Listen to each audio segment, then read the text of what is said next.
it's Shell again, and for today's video, this is our last day in Korea and also our date day. So finally, after 7 days, meron na kaming date day kasi hindi namin na-solo ang isa't isa after we arrived in Korea. So for today's lakad is pupuntahan natin ang isang pinakasikat na mall and library dito sa Korea. Ito nga, we are in Starfield Coex Mall. Matatagpuan siya sa Gangnam in Korea.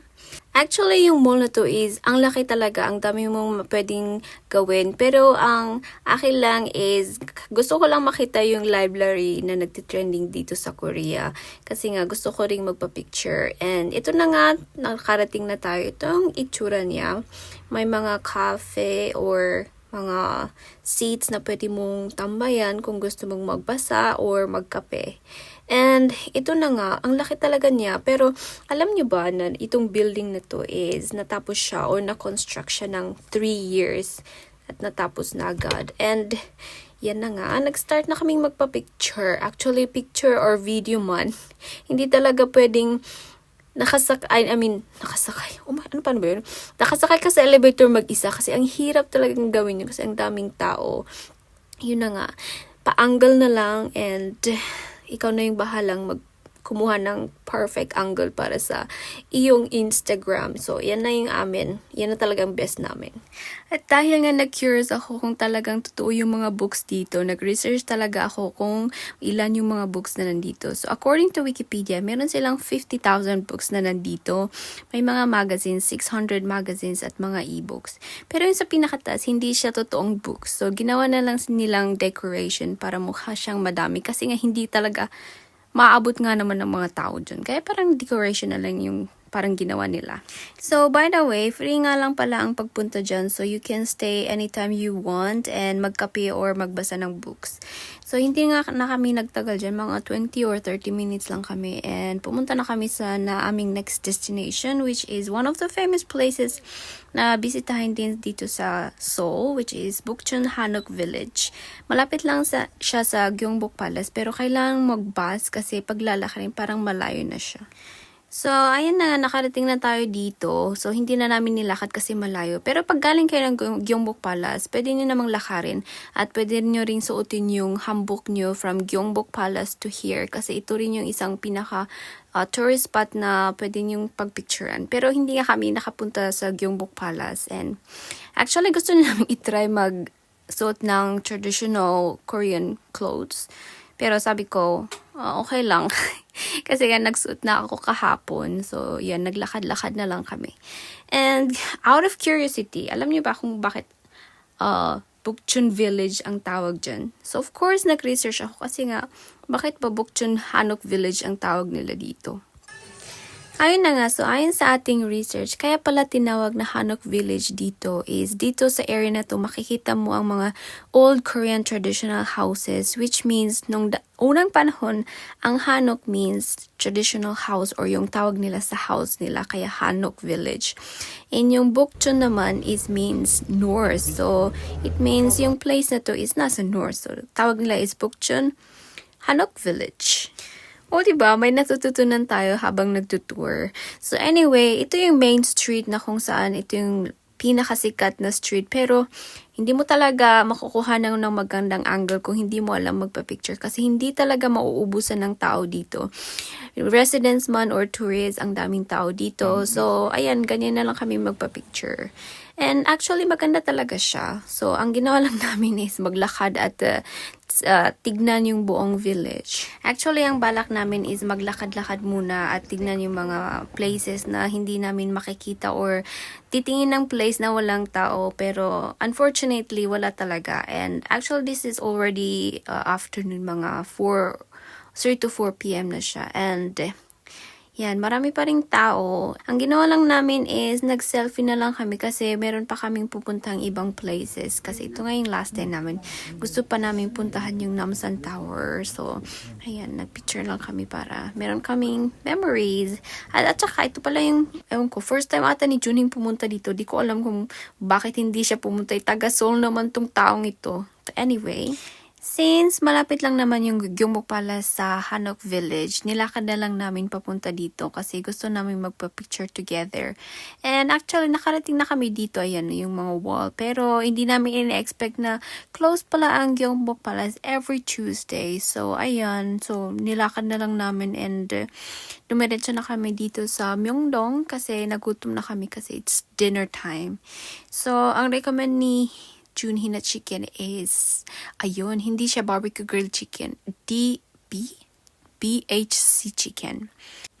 Actually, marami na kaming natikman na chicken dito sa Korea. Every kinds of food dito sa Korea is masarap talaga. So, ang lagi-lagi kong binabalikan dito sa Korea is yung pagkain kasi ang sarap talaga. Kahit anong pagkain man yan, chicken or anything, ang sarap. Ayan, so buti nilang nakahanap kami ng chair kasi nga pinipilihan talaga yung store na to. So anyway, yung original chicken dito is yung boneless sprinkled cheese chicken. At saka meron yung sweet and meron yung spicy and anything na kailangan mo dito or flavor nandito na siya. So of course, Korean likes beer, chicken, and cheese ball. Oh, ako lang yung cheese ball. Ayan, so while waiting, nagpapapicture na lang kami. And ito na nga yung aming order. Oh my God, yan. It's really delicious. So kung sino mang nakatikim ng chicken na to, comment down kung talagang masarap dito. Ayan, so lamunan time. Hindi ko talaga mapigilang magkamay, no? Pero actually, meron silang sinaserve or meron silang gloves, plastic gloves na pwede mong gamitin if gusto mong magkamay.